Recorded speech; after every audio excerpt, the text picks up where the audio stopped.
NCP में मची बड़ी उथल पुथल के बीच में पुणे से सतारा निकले शरद पवार। बड़ी तादाद में जुटे कार्यकर्ताओं ने शरद पवार को माल्यार्पण के बाद रवाना किया। दलितों के बीच में संपर्क अभियान पर निकले शरद पवार के करीबी एनसीपी नेता जयंत पाटिल ने स्पीकर को लिखी चिट्ठी। मंत्री का पद शपथ लेने वाले 9 विधायकों को अयोग्य करार देने की मांग। शिवसेना के मुखपत्र सामना में अजित पवार परिवार लिखा, अजित पवार पर करोड़ों के सिंचाई घोटाले का आरोप। ताजा सियासी घटनाक्रम पर बोले शिवसेना सांसद संजय राउत, ये महाराष्ट्र की राजनीति के लिए काला अध्याय। जो पूरा अंत्य संस्कार हो रहा था, आप उनके लिए रुक सकते थे, लेकिन वहां चिता जल रही है, वह आप शपथ ले रहे हैं। कल की राजनीति जो हुई है, महाराष्ट्र के राजनीति का सबसे काला दिन है। अजित पवार ने डिप्टी सीएम बनने के बाद से आज अपने आवास पर बुलाई पहली बैठक। छगन भुजबल बैठक में पहुंचे। डिप्टी सीएम पद की शपथ लेने के बाद अजित पवार का बड़ा दावा, कहा पार्टी में सबका समर्थन हमारे साथ। 5 जुलाई को शरद पवार और अजित पवार दोनों ने बुलाई एनसीपी की बैठक। महाराष्ट्र विधानसभा में पवार गुट के नेता विपक्ष का ऐलान, अजित पवार की जगह जितेंद्र आव्हाड को बनाया गया विपक्ष का नेता। मंगलवार को उत्तर ठाकरे ने सभी नेताओं की बुलाई बैठक। महाराष्ट्र के सियासी हलचल पर होगी चर्चा। एनसीपी में फूट और शिंदे सरकार में अजित पवार की एंट्री पर कांग्रेस ने कसी कमर। मंगलवार को बुलाई विधायकों की बैठक। शिंदे सरकार में अजित पवार की एंट्री पर बोले एनसीपी चीफ शरद पवार, कहा राज्य का दौरा कर नए सिरे से खड़ी करेंगे पार्टी, बागियों के खिलाफ होगा एक्शन। साथ में बैठक है ना, तो जैसे तो हमारा निर्णय घ्यायची इच्छा आहे। आता असं आहे, पक्षाची बैठक बोलायच्या नंतर तिथे निर्णय होईल हे तुम्हाला सांगितलं। अजीत पवार के डिप्टी सीएम बनने पर शरद पवार के समर्थक हुए नाराज। बागी नेताओं के पोस्टर पर पोती का लिख। प्रधानमंत्री को लेकर बोले अजीत पवार, कहा पीएम मोदी के खिलाफ बिखरा हुआ है विपक्ष, उनकी आपस में ही है लड़ाई। शिंदे सरकार में अजीत पवार की एंट्री पर बोले सीएम शिंदे, कहा विकास के मुद्दे पर हमारे साथ आए हैं अजीत पवार, अब सर पर दौड़ेगी ट्रिपल इंजन की गाड़ी। एनसीपी की कार्यकारी अध्यक्ष शरद पवार की बेटी सुप्रिया सुले ने देर रात की प्रेस कॉन्फ्रेंस, कहा अजीत पवार से बात हुई है, अगर वो वापस आते हैं तो उन्हें खुशी होगी। प्रेस कॉन्फ्रेंस के दौरान सुप्रिया सुले ने अजीत पवार को बताया अपना भाई, कहा अजीत पवार अब भी मेरे भाई हैं, उनके लिए दिल में हमेशा प्यार रहेगा। प्रेस वार्ता में बोले एनसीपी के महाराष्ट्र अध्यक्ष जयंत पाटिल, कहा एनसीपी चीफ शरद पवार ने अपना रुख साफ कर दिया है, पूरी एनसीपी शरद पवार के साथ रहेगी।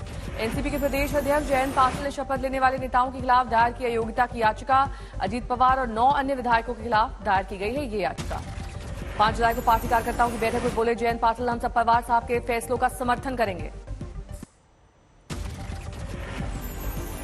महाराष्ट्र की मौजूदा सियासत पर बोले एआईएमआईएम प्रमुख असदुद्दीन ओवैसी, कहा कैसी है विपक्षी एकता, सभी बीजेपी में मिल जाते हैं। महाराष्ट्र में एनसीपी में टूट पर बीजेपी ने नीतीश कुमार पर कसा तंज, कहा कि बिहार में जेडीयू के विधायक सीएम के व्यवहार से खफा। महाराष्ट्र में एनसीपी के टूटने पर बोले जेडीयू के राष्ट्रीय अध्यक्ष ललन सिंह, कहा बीजेपी जोड़ तोड़ की राजनीति करती रही है, जनता की ताकत पर विश्वास नहीं करती। सीएम केजरीवाल ने भी ट्वीट कर प्रतिक्रिया दी, कहा कि कल तक जिनको भ्रष्टाचारी बोलते थे आज उन्हीं की सरकार में शामिल कर दिया गया, शर्म नहीं आई प्रधानमंत्री जी। महाराष्ट्र की सियासी हलचल पर आम आदमी पार्टी ने बीजेपी पर निशाना साधते हुए जारी किया पोस्टर, लिखा वॉशिंग पाउडर भाजपा। महाराष्ट्र के सियासी घटनाक्रम पर बीजेपी बिहार के नेता उत्साहित। बीजेपी नेता अरविंद कुमार सिंह का बयान, नीतीश कुमार का भी शरद पवार वाला हाल होगा। चलते बिहार में श्री नीतीश कुमार जी के कुर्सीवाद के चलते और लालू जी के परिवारवाद के चलते बिहार भी टूट के कगार पर खड़ी है।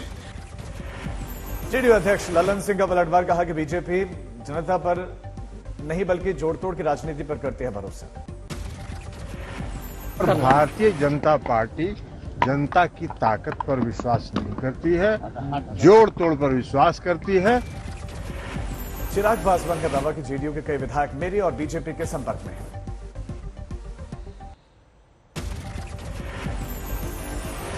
यूसीसी पर पार्लियामेंट पैनल ने आज बुलाई है बैठक। समान नागरिक संहिता पर कांग्रेस वेट एंड वॉच की पॉलिसी पर है नजर।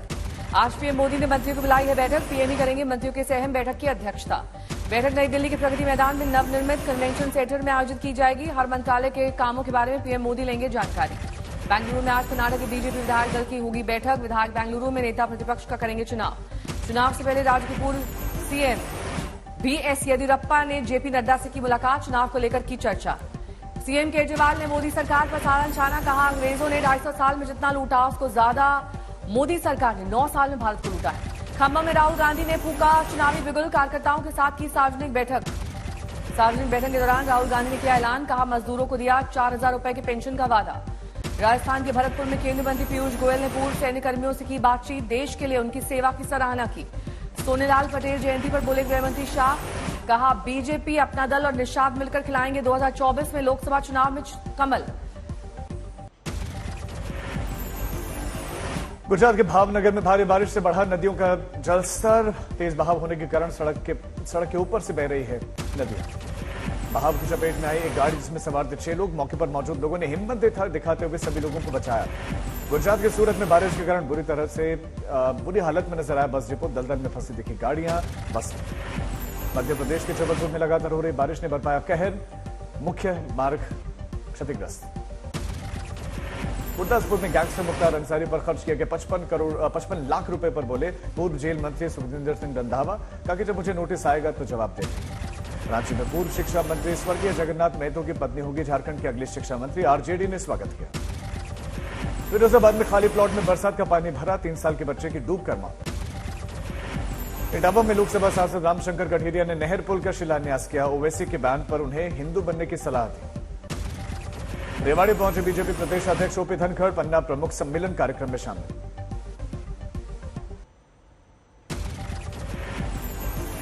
भोपाल के पूर्व सीएम कमलनाथ ने रसोईया महासंघ की बैठक में लिया हिस्सा, लोगों को किया संबोधित।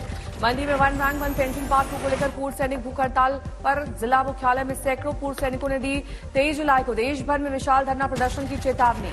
अंबाला में डीसी कार्यालय पर 1 दिन की भूख हड़ताल पर बैठा पूर्व सैनिक, 1 रैंक 1 पेंशन में हुई खामियों को लेकर कई मांगों को लेकर प्रदर्शन। अल्मोड़ा में लव जिहाद का मामला, नाई की दुकान चलाने वाला विशेष समुदाय के शख्स ने 40 वर्षीय विवाहिता महिला को लेकर फरार हुआ।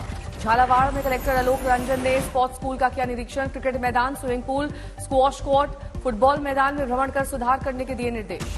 पटना में शिक्षक अभ्यर्थियों पर हुए लाठीचार्ज, बीजेपी के पूर्व प्रदेश अध्यक्ष संजय जायसवाल तेजस्वी और नीतीश पर वार कर कहा रोजगार की जगह दे रहे हैं लाठी। पटना में शिक्षक अभ्यर्थियों के समर्थन में उतरे पप्पू यादव, 5 जुलाई को डोमिसाइल नीति लागू करने की मांग को लेकर दिया धरना।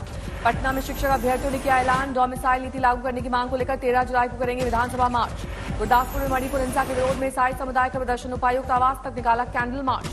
जामताड़ा में झालमुड़ी बनाते दिखे विधायक रणधीर सिंह और विधायक इरफान अंसारी, दोनों का वीडियो सोशल मीडिया पर वायरल। मुर्शिदाबाद में बम विस्फोट में कांग्रेस कार्यकर्ता के घर की एक दीवार का हिस्सा उड़ा, पुलिस कर रही जांच। सतना में चेक बाउंस होने पर एक मामले में कांग्रेस नेता सईद अहमद को 1 साल की जेल, चेक की राशि समेत 9% ब्याज वापस लिया गया। गोंडा में सीएम योगी ने ट्वीट करके शहीद को श्रद्धांजलि दी, 50 लाख रुपए की आर्थिक सहायता, परिवार के एक सदस्य को सरकारी नौकरी और जिले में एक सड़क शहीद के नाम पर रखने का ऐलान।